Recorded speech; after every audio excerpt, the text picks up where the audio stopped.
Américo Martins, que passou a madrugada inteira acordado assistindo ao debate, vai nos falar como está repercutindo. Eu tentei conversar com alguns especialistas, Américo. Todo mundo me diz, o Trump foi bem naquele ponto, a Câmara foi bem no outro ponto. Fica difícil dizer se alguém venceu esse debate.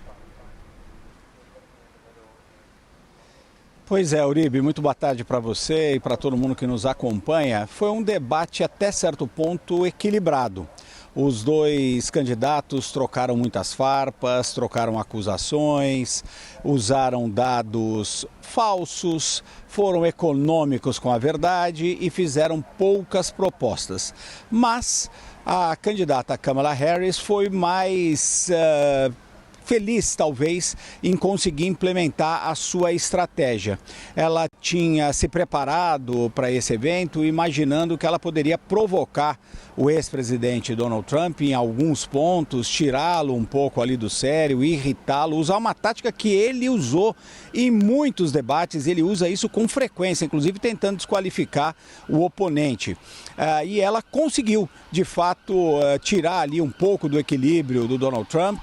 Ele perdeu algumas oportunidades, inclusive em áreas que eram muito importantes para ele, em que ele teria uma força maior, inclusive pelas pesquisas, como é o caso da economia, e ele acabou comendo ali, pegando a isca que a Kamala Harris jogou dentro desse debate e acabou gastando muito tempo respondendo a ela, ao invés de tentar fazer algum outro tipo de proposta. Então, a Kamala Harris talvez tenha se beneficiado um pouco mais, inclusive porque ela era menos conhecida do que o Donald Trump. Todo mundo já conhece o Donald Trump desde 2015. Ele não para de fazer discurso, dar entrevista, participar de debates. E a Kamala Harris, embora seja vice-presidente dos Estados Unidos, apareceu muito menos nesses últimos anos. Então, existia ali um interesse maior em saber quais eram as posições dela. Ela também partiu para a ofensiva, conseguiu ali segurar o tranco ali de um debate contra um candidato completamente fora ali dos padrões comuns, que é o Donald Trump. Então talvez tenha tido uma ligeira vantagem para a Kamala Harris,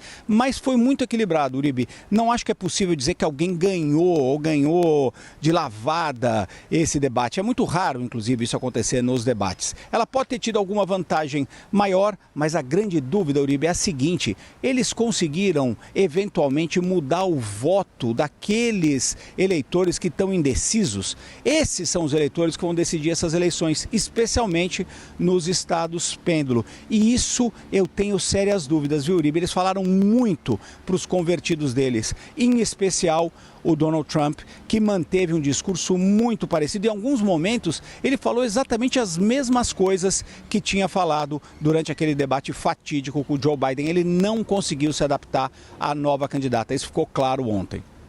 Concordo contigo. Eu assisti o debate até o final aqui na CNN Brasil e era uma surpresa, era o debut de Kamala Harris. Então, por isso que ela causou uma boa impressão nesse primeiro debate. Trump todos nós conhecíamos, mas você tem razão, ele não respondia a nenhuma pergunta exatamente o que era perguntado. Estratégia dele, e aí vai na linha do que você disse, que chamou bastante atenção, Américo.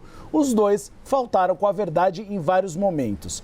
Américo, a CNN fez uma pesquisa para mostrar quem superou quem nesse debate? Sim, Uribe, fez 3 pesquisas, temos 3 dados para mostrar. Gostaria que os colegas aí do Switcher, da parte técnica, colocassem esses dados no ar. A gente mostra que uma pesquisa que a CNN conseguiu e levantou, mostrando que uma boa parte dos eleitores acredita que a Kamala Harris venceu esse debate. Ela tem mais de 60% de aprovação ali, de pessoas que acharam que ela venceu o debate. Isso, eleitores registrados que pouco antes do debate se diziam divididos, 50% para cada lado, e apenas 37% acreditaram que o Donald Trump venceu. Só que tem outros dados, Uribe, e um deles que em especial eu gostaria de chamar a atenção.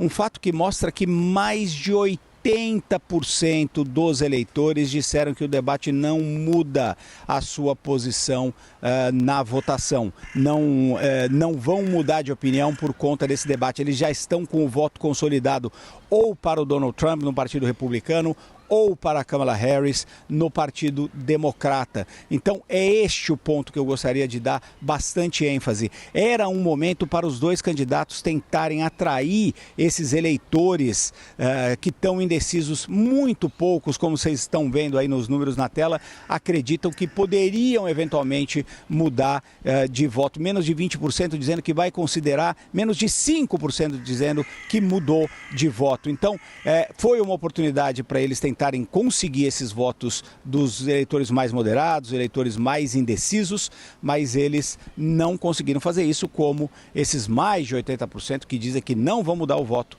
mostram nesse resultado da pesquisa. Uribe. É o mais importante agora, porque é uma pesquisa que mostra exatamente uma disputa completamente empatada numericamente, na margem de erro.